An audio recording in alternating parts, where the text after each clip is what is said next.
Bismillah, la louange est à Allah, nous le louons, implorons son aide et lui demandons pardon et nous nous protégeons auprès de lui du vice de nos personnes et de nos mauvaises actions.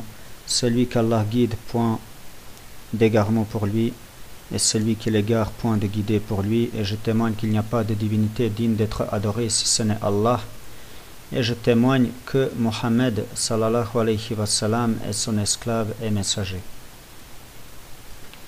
Donc nous continuons avec les notions indispensables à l'ensemble de la communauté, c'est-à-dire les notions indispensables pour tous les musulmans.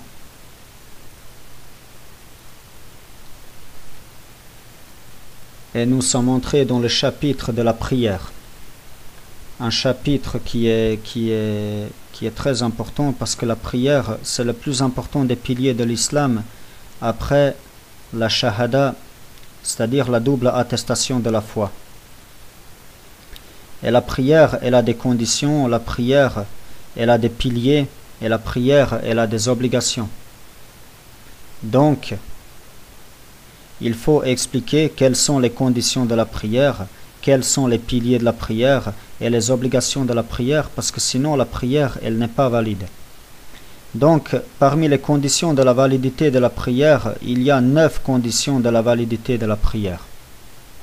Je vais brièvement vous les citer et après, on va donner les preuves issues du Coran et de la Sunna de notre prophète Mohammed sallallahu alayhi wa sallam.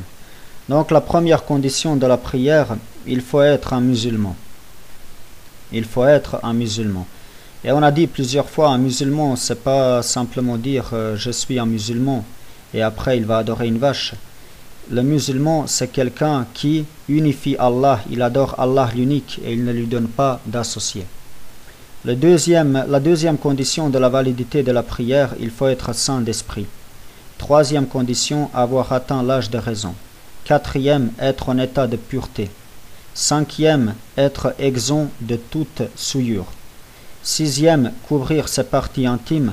Septième, se trouver, effectuer la prière dans les horaires justes. La huitième, s'orienter vers la qibla.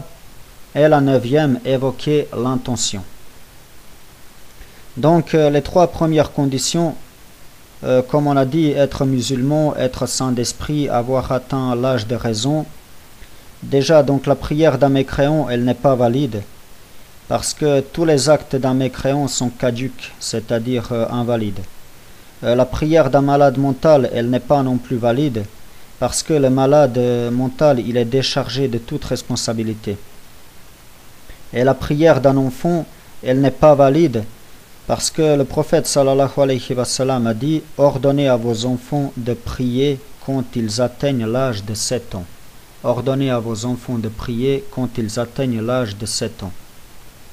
Une autre condition que nous avons citée, c'est-à-dire la pureté rituelle, le prophète sallallahu alayhi wa sallam a dit « Une prière sans pureté rituelle n'est pas acceptée. » Ce hadith est rapporté par l'imam Muslim, Abu Daoud et At-Tirmidhi. Une des autres conditions que nous avons vues, c'est prier aux horaires indiqués. Allah a dit « Accomplis la prière au déclin du soleil ». Ensuite, nous avons aussi dit qu'il faut couvrir les parties intimes autant que possible à l'aide d'un vêtement qui n'est pas moulon et qui n'est pas transparent. Allah a dit « Ô enfants d'Adam, dans chaque lieu de prière, portez votre parure. » Ô enfants d'Adam, dans chaque lieu de prière, portez votre parure.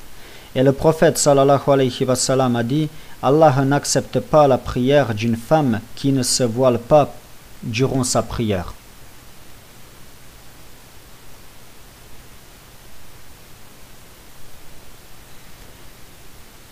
Allah n'accepte pas la prière d'une femme qui ne se voile pas durant la prière.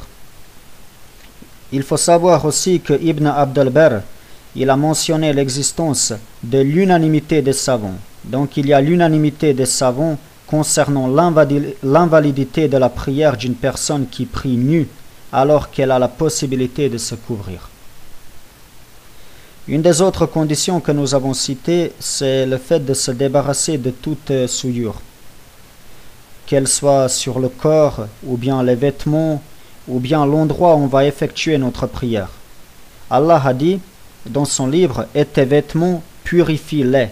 Et tes vêtements, purifie-les. » Et le prophète sallallahu alayhi wa sallam a dit à Asma, concernant le sang des menstrues, il lui a dit qu'elle frotte le vêtement, les sort, puis le rince et le revêt pour prier. Ce hadith est rapporté par les imams al-Bukhari et Muslim. Une autre condition, il faut donc s'orienter, comme on a vu, en direction de la Qibla. Allah a dit, tourne donc ton visage vers la mosquée sacrée. Et la dernière des conditions, l'intention. Le prophète sallallahu alayhi wa sallam a dit, les actes ne valent que par leur intention. Donc ici on a vu 9 conditions de la prière. Et avant de passer au pilier de la prière, je vous les répète brièvement.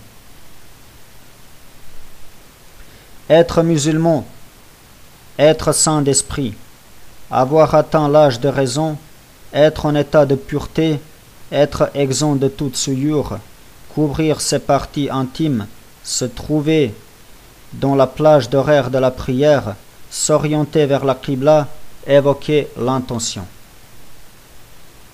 Maintenant, on va passer aux piliers de la prière. Les piliers de la prière, elles sont au nombre de 14. Donc il y a 14 piliers de la prière. Le premier, on va d'abord les citer brièvement et après on va passer aux preuves. Donc le premier pilier, il faut se tenir debout si possible. Deuxième, prononcer la formule de sacralisation, c'est-à-dire le premier tekbir. Allahu Akbar. Le troisième, réciter la sourate al-Fatiha. Quatrième, s'incliner. Cinquième, se relever après l'inclinaison. Sixième, se prosterner sur les 7 membres du corps. Septième, se relever de la prosternation. Huitième, se tenir assis entre les 2 prosternations. Neuvième, faire preuve de quiétude dans chaque mouvement. Dixième, accomplir ses actes dans l'ordre. Onzième, la récitation de la dernière formule de Tashahhud. Douzième, la réciter en étant assis. Treizième, invoquer Allah pour le prophète sallallahu alayhi wa sallam. Et la 14e, accomplir les 2 salutations finales. Donc on a vu que le premier pilier, c'est le fait d'être debout. Et la preuve, elle est dans le livre d'Allah, où Allah a dit, et tenez-vous debout devant Allah avec humilité. Et tenez-vous debout devant Allah avec humilité.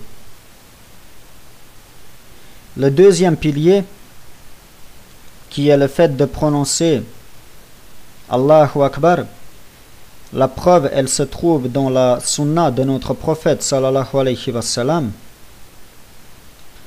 dans un hadith authentifié par At-Tirmidhi, dans lequel le prophète sallallahu alayhi wa sallam a dit, la clé de la prière est la purification rituelle, sa sacralisation est le fait de dire Allahu Akbar, et sa conclusion est la salutation finale.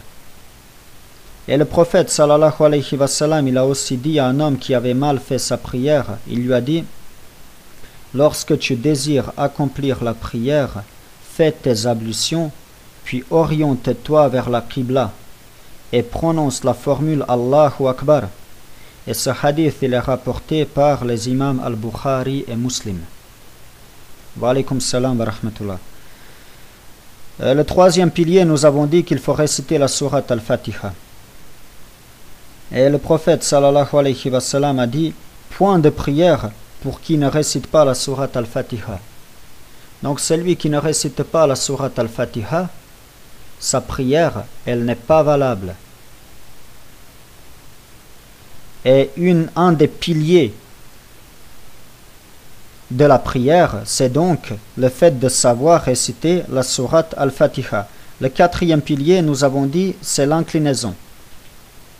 Allah a dit: ô vous qui croyez, inclinez-vous. Et il a été rapporté de manière authentique dans les recueils d'Al-Bukhari et Muslim, d'après Abu Hurayra radiallahu anhu, que le prophète sallallahu alayhi wa sallam a dit à un homme ayant mal accompli sa prière: puis incline-toi jusqu'à te stabiliser en position inclinée. Donc là, je vais m'attarder sur le fait de se stabiliser. Parce qu'il y a des gens, et il y a des pays dans lesquels il y a des gens qui prient très très vite. On dirait qu'ils font de la gymnastique. Des fois, on dirait que c'est des poules qui ramassent des graines tellement ils vont vite. Alors que un des piliers, c'est la quiétude dans la prière. Et il faut se stabiliser. Le prophète sallallahu alayhi wa sallam a dit: puis incline-toi jusqu'à te stabiliser en position inclinée. Et il faut savoir que les compagnons, dans leur prière, ils étaient... Rien que ce que je vais vous dire, ça va vous montrer à quel point ils étaient sérieux. Ce que Mu'adh ibn Jabal radiallahu anhu a dit, quand il avait donné un conseil, il avait dit, en parlant de la prière, il a donné un conseil en disant: quand tu accomplis ta prière, fais comme si tu faisais tes adieux. Regardez, accomplir sa prière comme si c'était ta dernière. Et aussi, on peut voir des gens, par exemple, quand ils vont se présenter pour un travail devant un patron, qu'est-ce qu'ils font? Ils se tiennent droit, mashallah, ils sont corrects, ils bougent pas d'un poil. Par contre, quand ils se mettent devant Allah, tu les vois bouger dans tous les sens. Tu les vois bouger leurs pieds, ils se grattent, ils font n'importe quoi. Le cinquième pilier, on a dit, c'est se relever complètement de l'inclinaison. Le prophète sallallahu alayhi wa sallam a dit: puis relève-toi de l'inclinaison jusqu'à te stabiliser debout. Donc à chaque fois, il faut se stabiliser. Il faut vraiment marquer un temps d'arrêt. Et c'est un conseil pour moi-même, avant vous. Il faut, entre chaque mouvement, marquer un temps d'arrêt pour être bien stabilisé. Et il faut craindre le jour où on va venir devant Allah, qu'Allah, il ne nous annule pas la prière. Parce que la première chose pour laquelle nous allons être demandés le jour dernier, ça va être pour la prière. Alors il faut que la prière, elle soit bonne. Et qu'Allah nous guide et fasse de nous ceux qui font la prière, qu'Allah accepte. Amin.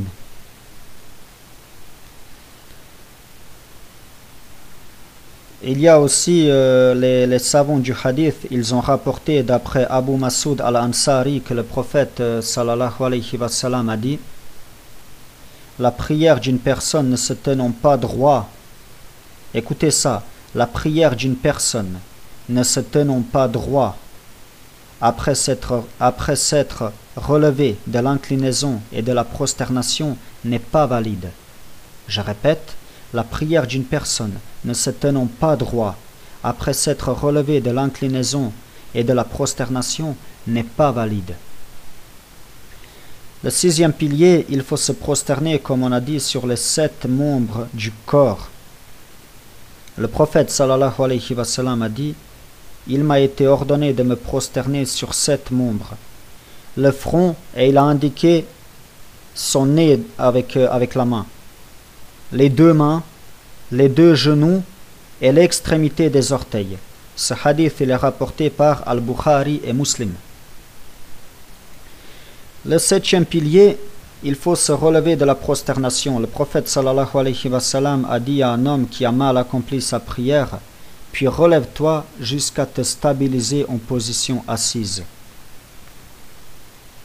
Le 8e pilier, Donc il faut s'asseoir entre les deux prosternations. Et le prophète sallallahu alayhi wa sallam a dit à un homme qui a mal accompli sa prière, puis relève-toi jusqu'à te stabiliser en position assise. Et Aïcha radiallahu anha a dit, comme il a rapporté par l'imam Muslim, lorsque le prophète sallallahu alayhi wa sallam se relevait de la prosternation, il ne se prosternait à nouveau qu'après avoir marqué une pause en position assise.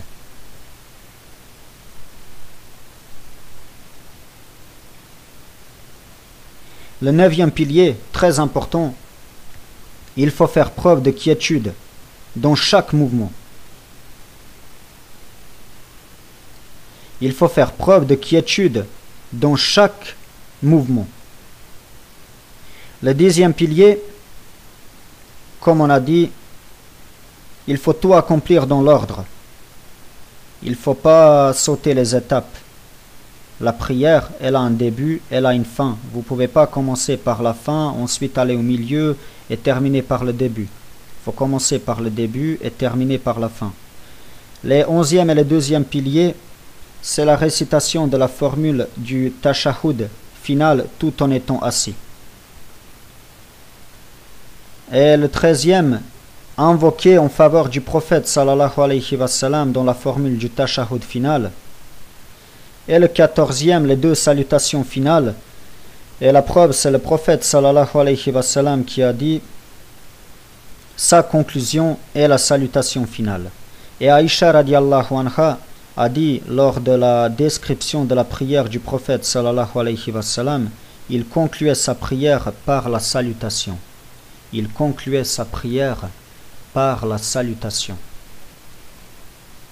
On a vu donc les conditions ainsi que les piliers de la prière. Maintenant, nous passons aux obligations de la prière. La différence entre les conditions, les piliers et les obligations, c'est que sans les conditions et sans les piliers, la prière elle est invalide. Toute la prière est invalide. Alors que si vous ratez une des obligations, vous pouvez à la fin corriger votre prière avec 2 prosternations supplémentaires si vous avez raté donc une des obligations. Et comme ça, votre prière sera valide. Et parmi ces obligations de la prière, il y en a 8. Les 8 obligations de la prière. Donc, la première obligation, il faut prononcer toutes les formes du tekbir.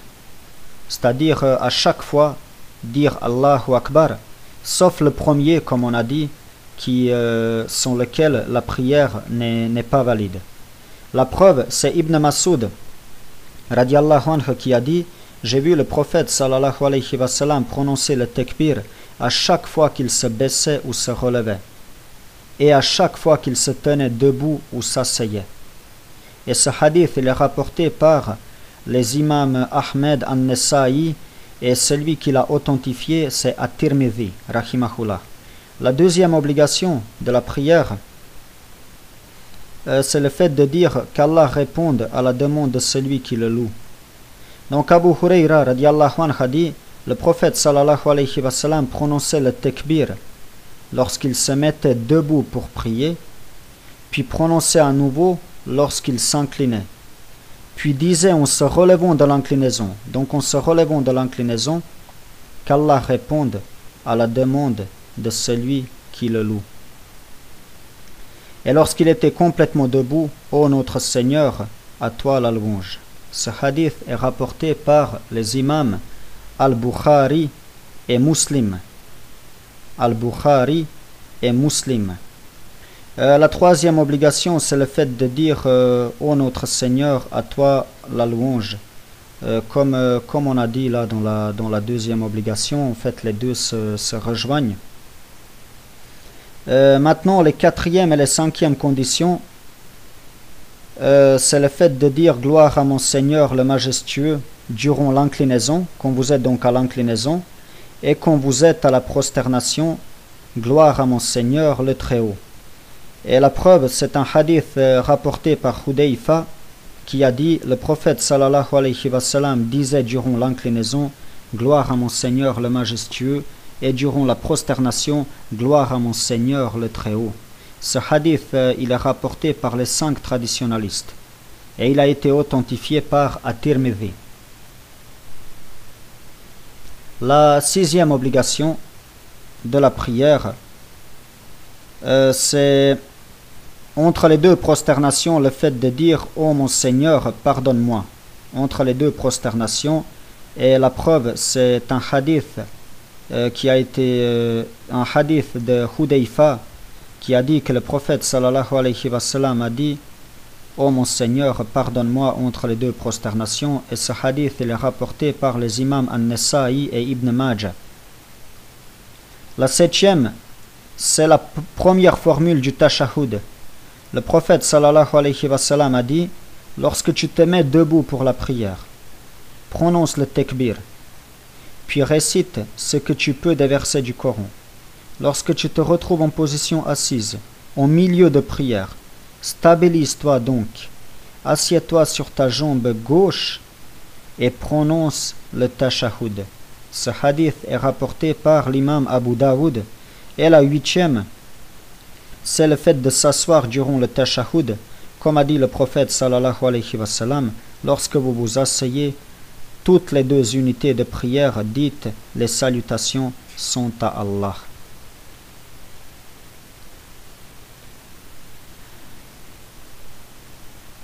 Et maintenant, pour terminer, nous passons à ce qui annule la prière. Ce qui annule la prière. Il y a 8 choses qui annulent la prière. Et parmi ces 8 choses, il y a le fait de parler volontairement. Quelqu'un qui parle dans la prière, eh bien sa prière, elle est invalide.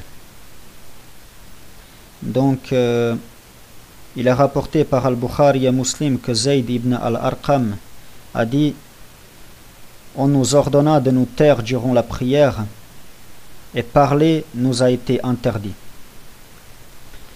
La 2e chose qui annule votre prière, c'est si vous rigolez pendant que vous priez. Celui qui va rire pendant qu'il fait la prière.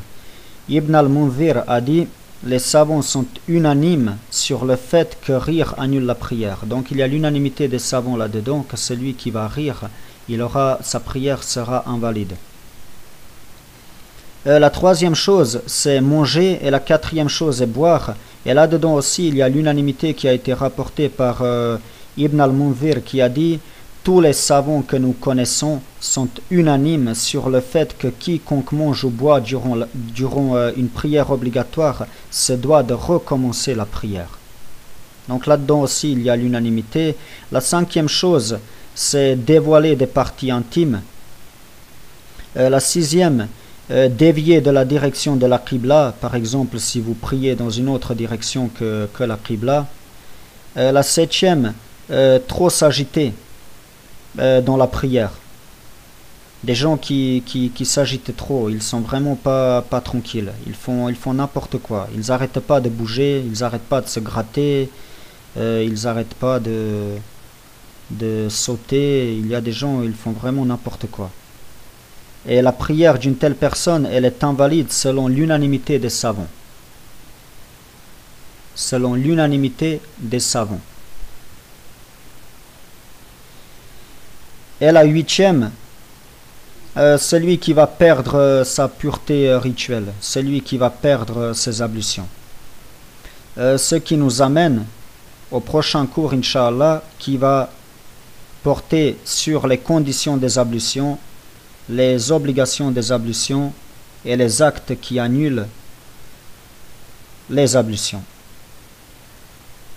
Barakallahu fikum de votre attention. Subhanakallahum wa bihamdik. Ashhadu an la ilaha illa ant. Astaghfiruka wa atubu ilayk. Assalamu alaikum wa rahmatullahi wa barakatuh.